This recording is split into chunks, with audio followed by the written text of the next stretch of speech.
gli strumenti senza dubbio. Grazie maestro Picasso, grazie all'Orchestra di Vicenza per questo splendido inizio. Il 17 giugno 1818 veniva al mondo un grandissimo musicista francese. Nel 200° anniversario della sua nascita anche Viva Verdi desidera rendergli omaggio e lo fa con 2 arie tratte da altrettante sue opere liriche. Dapprima dal Faust il coro idealmente marcerà cantando Gloire immortelle. Sarà poi la volta della bella voce e presenza di Francesca Manzo, che interpreterà un'aria tratta da un'opera prediletta dai cosiddetti mostri sacri della vocalità. Canterà infatti dal Romeo e Juliette Je vais vivre. Questo è il nostro omaggio a Charles Gounod.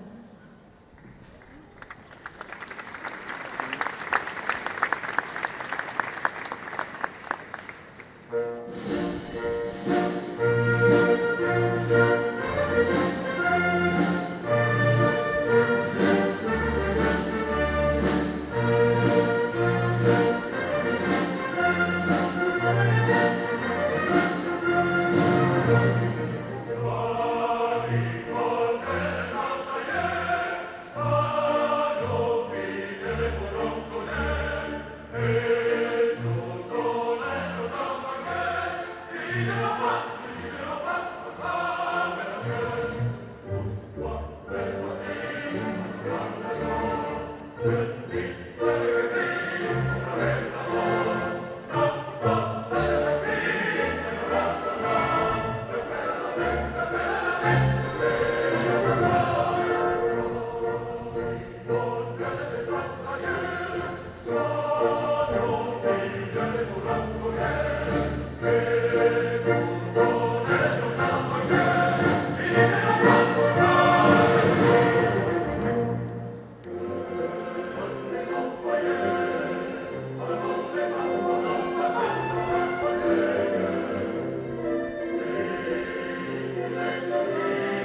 notevole.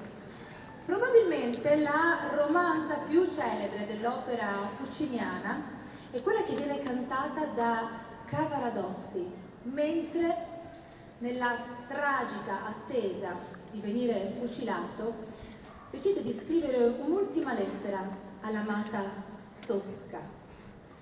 Nel suo scritto, seguitemi un po', andando a ritroso con le parole del pittore, egli ricorda intimi momenti, dolci baci, languide carezze, scrive, e poi riavverte gli odori, olezzava la terra, oppure entrava ella fragrante, e infine rivede e ripensa al cielo, un meraviglioso cielo, mentre attendeva l'arrivo della sua amata, un cielo dove lucevano le stelle. Walter Fraccaro.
omaggio e ricordo desideriamo darlo in questo concerto a Gioachino Rossini, che 150 anni fa moriva in Francia.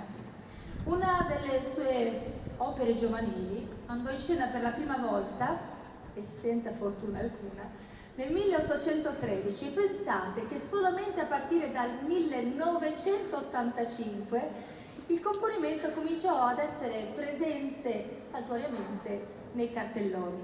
Dobbiamo però sottolineare che la partitura di quest'opera, a dispetto della sua pessima fortuna, rivela una fattura estremamente accurata e contiene, lo sentirete, un esempio di gioiosa leggerezza della quale poi è prodiga l'intera produzione rossiniana. E allora che sia di vostro piacere, gentile pubblico, l'ouverture del Signor Bruschino.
fracassa, gli archetti sono ancora funzionanti, possiamo andare avanti col programma.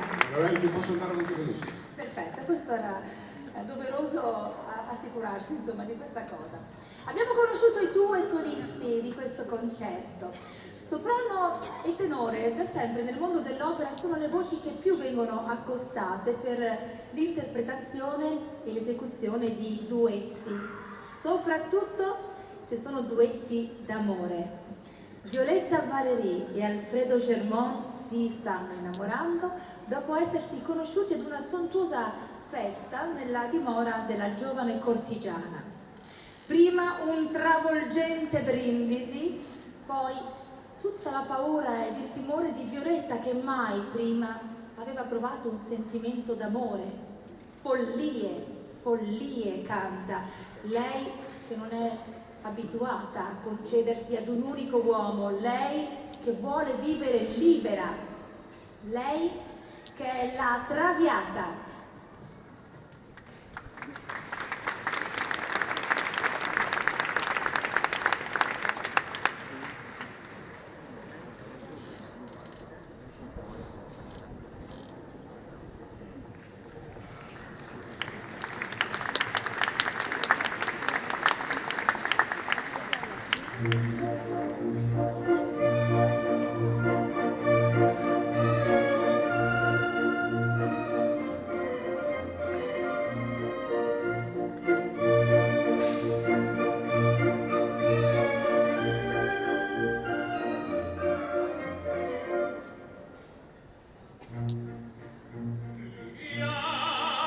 Viviamo negli editori, che la bellezza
Francesca Manzo.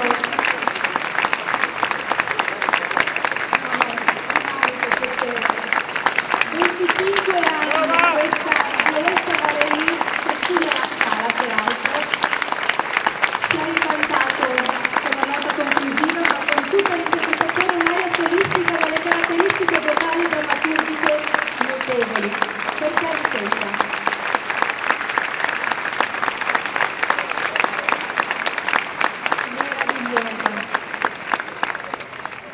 Meravigliosa lei, meraviglioso Verdi.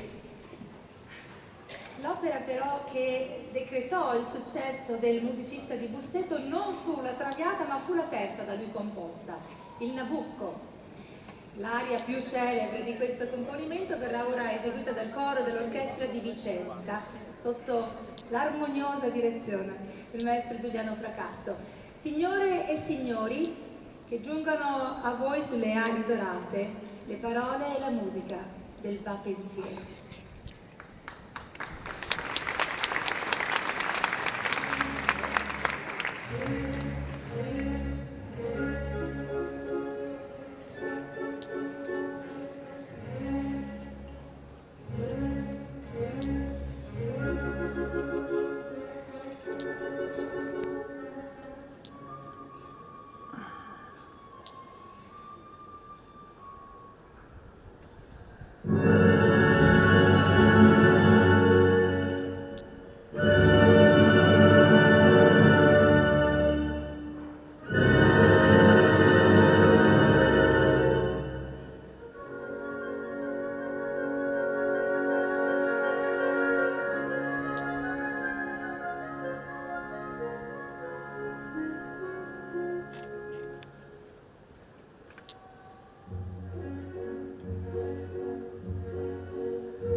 inserivato nel melodramma italiano dell'Ottocento e che veniva posizionato al termine di un'aria o di un duetto.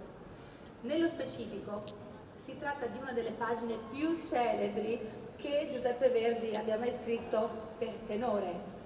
L'opera in oggetto è Il Trovatore. Leonora e Manrico stanno per celebrare il loro matrimonio e si giurano amore eterno quando l'uomo improvvisamente viene avvisato che la madre, una zingara, è stata catturata e condannata al rogo. Egli subito, con impeto, corre a salvarla. Walter Fraccaro in Di quella pira.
però condizionò con il suo gesto vocale il destino di un'opera, perché da quel momento in poi intere generazioni di tenori dovettero un po' fare i conti con il do della pira che questa sera Walter Fraccaro ha meravigliosamente portato a termine. Grazie maestro, davvero, grazie.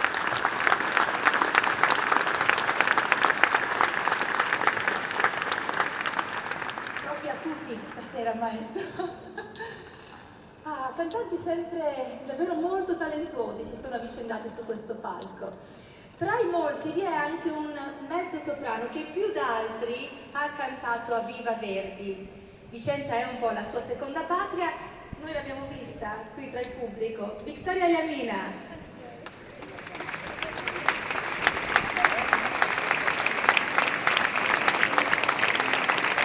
Ci piacerebbe poterla omaggiare, cara Vittoria, perché insomma veramente ha cantato tantissime volte qui a Viva Verdi e lo facciamo magari, è un po' un do ut des.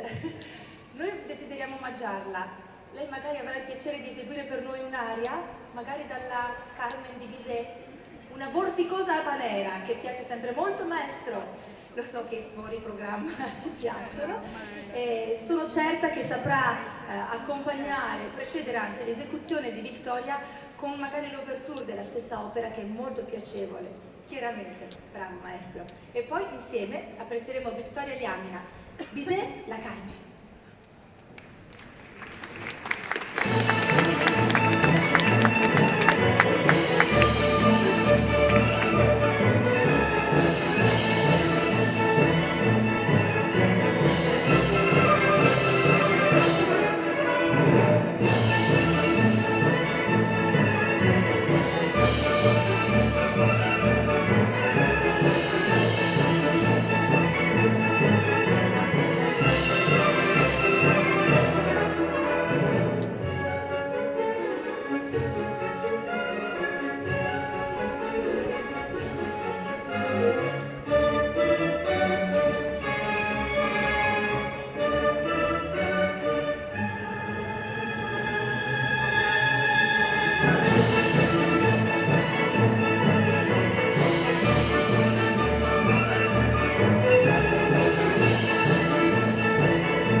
Bellissima la sorpresa che abbiamo fatto a Victoria. Si sta domandando quando qualcuno la farà a noi, che siamo poi Mike Buongiorno e Pippo Baudo. Proprio in mente. Anzi, te la faccio sentire, ma prima di fartela sentire, aspetta. I fuori programma del Maestro Fracasso sono meravigliosi. La sorpresa per chi è? Dobbiamo prima capire questo. La sorpresa è per te. Maestro, quindi è l'ultimo anno che presento questo concerto. Vabbè, buono a sapersi. Puoi leggere un attimo queste parole qua? E dopo noi facciamo. Però questo è sardo e io piango facile. Beh, maestro, non lo capisce nessuno. Un conto se canto che masso in dei fiori, ma non posso riposare amore e coro. Pensende a te d'ogni momento. È una canzone sarda, io ho origini sarde, la Sardegna nel mio cuore, quindi il Maestro Fracasso sa bene dove andare a parare per commuovere le persone.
Grazie maestro, è stato meraviglioso. Mi dispiace per chi non ha capito tante le parole, ma è una poesia d'amore, no? Il cuore non può riposare pensando all'amato. Grazie davvero maestro. Romantico, ma tutta la vena romantica di Vincenzo Bellini invece trova la possibilità di dare il meglio di sé in quella che è considerata un po' la pagina più importante del mondo dell'opera, per intenderci, una di quelle che anche chi non conosce nell'intimo la lirica non può non aver sentito almeno una volta. Si tratta di una preghiera che la sacerdotessa Norma eleva all'astro che domina il cielo notturno, la luna. Luna, da sempre fonte di ispirazione poetica e religiosa in tutti i tempi. Norma la prega per chiederle pace per il suo popolo, i Galli, e ad essa si rivolge chiamandola casta diva.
Oh